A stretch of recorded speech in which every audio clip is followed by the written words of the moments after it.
अस्सलाम वालेकुम नाजरीन। इस एपिसोड के आगाज में हम देखते हैं कि काई कबीले में मलहून खातून खेमे से सामान निकलवा रही होती है और खवातीन सामान उठाए बाहर लेकर आ रही होती हैं। इस दौरान नीलोफर खातून मलहून के पास आती है और ये सब देखकर कहती, इसका क्या मतलब है माँ, आप क्या कर रही हैं? तो जवाबन मलहून कहती, मैं अपने पोतों का खेमा अलग कर रही हूँ, वो अब बड़े हो चुके हैं, हम पहले ही देर कर चुके हैं। तो नीलोफर कहती, वो इतने बड़े नहीं हुए कि उन्हें उनकी माँ से दूर कर दिया जाए। रातों को जागते वक्त कासम अब भी मुझे ढूंढता है। मलहून कहती, अगर वो तुम्हें एक बार नहीं देखेगा तो वो तुम्हें अगली बार नहीं ढूंढेगा। और ये कहकर मलहून वहां से रवाना होती है तो पीछे से नीलोफर कहती, माँ, मलहून माँ, मैं आपको समझ रही हूँ, वक्त आने पर जैसा आप कहेंगी वैसा ही होगा, लेकिन अब नहीं। मलहून कहती, सर्दी आने पर दूसरे कई बच्चों की तरह 2 महीनों तक पहाड़ों में रहकर वैसे भी सिपाही बनने की तरबियत हासिल करेंगे। मैं कहती हूँ कि वो अभी से इसकी आदत डाल लें। तो नीलोफर पूछती, ये बात कहाँ से निकली? मलहून कहती, क्या मतलब कि ये बात कहाँ से निकली? लोहा गर्म होने पर ही मारा जाता है बेटी, जब सबकी औलादें जाएंगी तो तुम्हारी औलाद भी यकीनन जाएगी। नीलोफर कहती, यकीनन जाएगी, लेकिन अगली सर्दियों में। मलहून कहती, हम तो अगली सर्दियां इंतजार कर सकते हैं, क्या दुश्मन इंतजार करेगा नीलोफर? और फिर गोंजा वहां पहुंचती है और कहती है, माँ, प्यारी माँ, देखें जाने वाले बच्चों में सबसे छोटा बच्चा भी सुलेमान से बड़ा है, ऐसा मत करें। नीलोफर कहती, वैसे भी वो कबीले में सिर्फ खेल कूद नहीं करेंगे, जरूरत पड़ी तो हम तरबियत को मुश्किल बना सकते हैं। उरहान साहब भी ऐसा ही सोचते हैं। तो मलहून कहती, तो जरा उरहान आ जाए तो वो सही फैसला करेगा, लेकिन उस वक्त तक वो अपने नए खेमे में रहेंगे। और फिर मलहून वहां से जाने लगती है तो एराज से पूछती है, एराज, हलीमा कहाँ है? एराज कहती, मैंने उसे सुबह से नहीं देखा। मलहून कहती, उसे फौरन ढूंढकर मेरे पास लाओ। एराज कहती, जो आपका हुक्म खातून। और फिर मलहून और एराज वहां से रवाना हो जाती हैं, जबकि नीलोफर बहुत परेशान हो रही होती है। जबकि दूसरी जानब जंगल में कई सिपाही अपने जख्मों को दाग रहे होते हैं और एक दूसरे के जख्मों पर मरहम लगा रहे होते हैं। दुमरल बालाबान के जख्मों को दागता है और फिर हंसते हुए कहता, तुम ठीक हो? हाँ ठीक हो। जबकि बुरान और जरकताई भी एक दूसरे के जख्मों को देख रहे होते हैं। और फिर दुमरल कहता है, हाँ, क्या आपको लगता है कि हेक्टर नामी बदमाश ने चारा निगल लिया है? बुरान कहता, उरहान साहब ने एक नाकाबिले तसव्वुर मंसूबा बनाया है सिपाहियों, यहाँ तक कि उसके लिए उन्होंने अपनी जिंदगी दांव पर लगाई है, अब बाकी फलादियोस पर मुनहसर है। और फिर जरकताई बुरान से कहता, ये जो फलादियोस है ना, वो मेरे उरहान जितना माहिर है, अगर उसे सही रास्ता मिल जाता है जैसा कि मुझे सही रास्ता मिला था, वो एक अच्छा जंगजू साबित हो सकता है। बुरान कहता, बिल्कुल दुरुस्त, हम देखेंगे। और फिर अब्दुर्रहमान कहता, अगर हमारा मंसूबा नाकाम हो गया तो? मेरे जहन में और कुछ नहीं आ रहा। दुमरल कहता, माज़अल्लाह, तब रियासत सरदार के बगैर रह जाएगी। ये सुनकर एक सिपाही कहता, ऐसी बातें मत करो दुमरल। दुमरल कहता, हमें अपने सरदार को अकेले नहीं भेजना चाहिए था। बालाबान कहता, ये उन्हीं का हुक्म था, हम और क्या कर सकते थे भाइयों। अब्दुर्रहमान कहता, आज मुझे कितनी फिक्र है ये सिर्फ मैं जानता हूँ, या अल्लाह। और फिर उन सिपाहियों के पास बैठ जाता है और कहता है, अगर हमारे सरदार दोबारा अकेले आग में उतरना चाहें तो उन्हें पहले मुझे जलाना होगा। और फिर इस दौरान उरहान साहब खलील के हमरा वहां पहुंच जाते हैं, जिन्हें देखते साथ ही तमाम सिपाही खड़े हो जाते हैं। उरहान साहब कहते, हेक्टर को चारे में आना ही होगा, अगर उसे फलादियोस पर एतमाद ना हुआ तो हमें फौज के रास्ते का कभी इल्म नहीं होगा खलील। खलील कहता, तब बरसों का मुहासरा जाया हो जाएगा मेरे हुजूर, और हमारी सारी मेहनत भी, अल्लाह ना करे ऐसा हो। उरहान साहब कहते, अब सब वाजे हो जाएगा। इस दौरान फलादियोस का आदमी अपने घोड़े पर सवार हुए वहां पहुंच जाता है, जिसके हाथ में उरहान साहब की तलवार होती है। वो घोड़े से नीचे उतरकर उरहान साहब के पास आता है और उरहान साहब की तलवार उन्हें दे देता है। तो खलील उस तलवार को ले लेता है और फिर बताता है, हेक्टर ने कमांडर फलादियोस पर शक नहीं किया। उरहान साहब पूछते, सरहदों पर जिस फौज को हेक्टर भर्ती करना चाहता है उसका क्या फलादियोस ने रास्ता मालूम कर लिया? तो फलादियोस का आदमी कहता, हेक्टर ने अभी तक उसे नहीं बताया, उसने फलादियोस को शहनशाह को जहर देने का काम सौंपा है और वो खुद शहजादी अस्पोर्चा को गिरफ्तार करेगा जो सालिनका जा रही है। यह सुनकर उरहान साहब उसे जाने का इशारा करते हैं और वो वहां से रवाना हो जाता है। और फिर बुरान कहता, अगर उसका इरादा शहनशाह को कत्ल करने का है तो उसने गार में यह काम मुकम्मल क्यों नहीं किया? उरहान साहब कहते, वो शहनशाह की मौत नहीं बल्कि फलादियोस की वफादारी देखना चाहता है। वो शहजादे को कैद करना चाहता है ताकि शहनशाह को मुकम्मल तौर पर घुटने टेकने पर मजबूर कर दे। इस पर खलील कहता, अगर फलादियोस ने यह भांप लिया हो, उरहान साहब कहते, तो वो जरूर भांप चुका होगा। ये महज उस वक्त तक की बात है कि वो हेक्टर से फौज का रास्ता मालूम करके मुझे खबर देगा। खलील, फौरन बोरसा के मरकज को पैगाम भेजो, कहो कि सुरंग जल्दी खोल दें। खलील कहता, जैसे आपका हुक्म मेरे हुजूर। उरहान साहब कहते, हम दुश्मन की चालों को बोरसा की फतह के लिए अपना हथियार बनाएंगे, हम पर खेले गए तमाम खेल तीर हमें बोर्सा की फसीलों के अंदर ले जाएंगे, लेकिन पहले हमें शहनशाह को हेक्टर के जबर से बचाना होगा। हम उसे शहजादी को गिरफ्तार करने से रोकेंगे। तैयार हो जाओ, चलो। और सब वहां से रवाना होते हैं।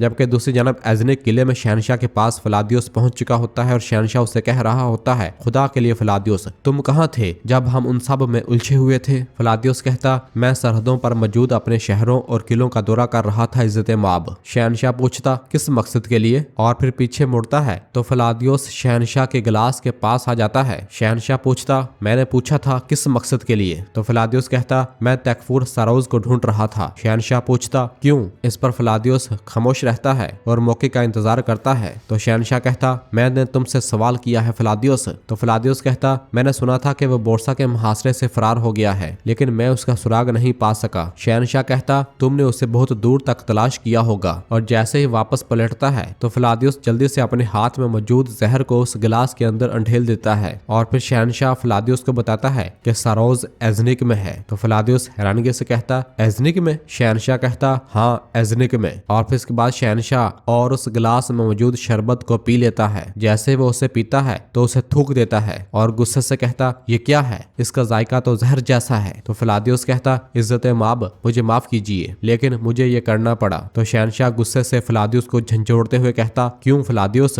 फलादियोस कहता, क्योंकि आपकी मौत एक बड़े मकसद की तकमील करेगी इज्जत माब। शहनशाह कहता, बदबख्त, तुमने मुझसे गद्दारी की। इस दौरान ही पीछे से हेक्टर अपने हाथ से तालियां बजाते हुए वहां पर आता है और उनके पास आकर कहता, शाबाश फलादियोस, नाखुशगवार आजमाइश के बावजूद तुमने मुकद्दस मोहब्बत के लिए अपनी वफादारी साबित कर दी है। यह सुनकर शहनशाह गुस्से से कहता, तुम ये कैसी लगव बातें कर रहे हो? ये सब क्या है? क्या ये कोई खेल था? हेक्टर कहता, जी हाँ अजीज शहनशाह, लेकिन परेशान न हो, फलादियोस अब भी आप ही के साथ है। शहनशाह कहता, तुम पर लानत हो, बल्कि तुम दोनों पर। और फिर फलादियोस कहता, क्या उरहान को तुम्हारे कदमों में ला खड़ा करना तुम्हें मुझ पर यकीन दिलाने के लिए काफी नहीं था हेक्टर? तो शहनशाह कहता, तुमने इसका एतमाद तो हासिल कर लिया, लेकिन मेरा एतमाद हमेशा के लिए खो बैठे हो फलादियोस। तो हेक्टर कहता, इसके बरक्स अब हम सिर्फ एक दूसरे पर ही भरोसा करेंगे शहनशाह। जब मेरी फौज जंजरे के पहाड़ी दर्रे को अबूर करेगी, हम उरहान को नेस्तो नाबूद कर देंगे, मगर इससे पहले हमें उसे कमजोर करना होगा। अचानक हमलों से हम उसके कबाइल और शहरों को नुकसान पहुंचाएंगे। और फिर फलादियोस से कहता, मेरे हुक्म का इंतजार करो फलादियोस, तुम्हारे जिम्मे भी एक जिम्मेदारी होगी। और ये कहकर हेक्टर वहां से रवाना हो जाता है, जबकि शहनशाह फलादियोस की जानब देखने लग जाता है। दूसरी जानब जंगल में शहजादी स्पोर्चा का काफिला आगे बढ़ रहा होता है। रास्ते में एक जगह पर हेक्टर का आदमी बाहर निकलते हुए अपना तीर बाज़ंतीनी सिपाही को दे मारता है और बाकी सिपाही भी उन पर तीरों की बरसात शुरू कर देते हैं। ये देखते साथ ही बाज़ंतीनी सिपाही कहते, हमला हुआ है। अंदर गाड़ी में मौजूद शहजादी स्पोर्चा भी पर्दे को पीछे करके गाड़ी से बाहर देखती है तो कहती, सूरमा, मुकद्दस मोहब्बत के शूरवीर, और गुस्से से चीखती है। इस दौरान एक तीर शहजादी के पास गाड़ी में आ लगता है। ये सब देखकर दैफने कहती, खुदा हमें महफूज रखे। शहजादी उस तीर को तोड़ देती है और कहती है, मैं उनके आगे कभी नहीं झुकूंगी। जबकि उधर हेक्टर के आदमी बाहर निकल आते हैं और अपनी तलवारों से बाज़ंतीनी सिपाहियों से लड़ना शुरू कर देते हैं। अंदर गाड़ी में मौजूद शहजादी अपनी तलवार निकाल लेती है और जैसे ही गाड़ी का दरवाजा खोलती है तो अपनी तलवार एक सुरमा के मुंह पर दे मारती है। वो उसके गर्दन के आर पार हो जाता है और फिर इसके बाद गाड़ी से नीचे उतरती है और मजीद हेक्टर के आदमियों को जहन्नम हासिल करना शुरू कर देती है। जबकि दैफने भी गाड़ी से नीचे उतरती है और शहजादी के पीछे आती है। शहजादी, जिसे हेक्टर के कई आदमियों ने घेर लिया होता है, उनमें से एक आदमी कहता, तुम्हारा अंजाम आ पहुंचा है शहजादी। तो शहजादी गुस्से से कहती, मैं ना तो तुम्हारे आगे झुकूंगी और ना इस ताकत के सामने जो तुम्हारे पीछे है, चाहे मुझे मरना ही क्यों ना पड़े। जबकि दैफनी अपना खंजर पीछे से निकाल कर शहजादी पर हमलावर होने के लिए कोई मौका तलाश कर रही होती है और फिर हेक्टर का आदमी जैसे ही शहजादी को मारने के लिए आगे बढ़ता है तो एक तीर सीधा उसकी गर्दन में आ लगता है, जो कि उरहान साहब ने चलाया हुआ होता है। उरहान साहब अपने सिपाहियों के हमरा वहां पहुंच चुके होते हैं और घोड़ों से नीचे उतरते हैं। उन्हें देखते हुए शहजादी हैरानगी से कहती, उरहान? उरहान साहब कहते, शहजादी और दैफने की हिफाजत करो और बाकी सब को मार डालो। और फिर इसके बाद उरहान साहब और बाकी कई सिपाही हेक्टर के आदमियों से लड़ना शुरू कर देते हैं। तो इधर दैफने शहजादी से कहती, उरहान, ये उरहान का मंसूबा है। शहजादी स्पोर्चा, उसे इजाजत न देना कि वो तुम्हें कैद करे जैसे उसने तुम्हारे बाबा को किया था। भागो, जल्दी करो, भागो। ये सुनते साथ ही शहजादी वहां से भागना शुरू कर देती है, जबकि उरहान साहब और बाकी कई सिपाही हेक्टर के आदमियों से लड़ने में मसरूफ होते हैं कि इतने में आवाज आती है शहजादी भाग रही है, उसके पीछे जाओ, जल्दी करो। यह सुनते साथ ही उरहान साहब शहजादी के पीछे भागना शुरू कर देते हैं, जबकि पीछे काई सिपाही हेक्टर के तमाम आदमियों का काम तमाम कर रहे होते हैं और सबको मौत के घाट उतार रहे होते हैं। और नाजरीन इसी जगह पर एपिसोड खत्म करते हैं। मिलते हैं बहुत जल्द अगली एपिसोड के साथ। वीडियो को लाइक कर दें और जिन दोस्तों ने अभी तक चैनल सब्सक्राइब नहीं किया वो जल्दी से चैनल सब्सक्राइब कर दें और बेल आइकन यानी घंटी वाले निशान को भी प्रेस कर दें ताकि आने वाले एपिसोड्स आपको आसानी मिल सके। दुआओं में याद रखें। अल्लाह हाफिज।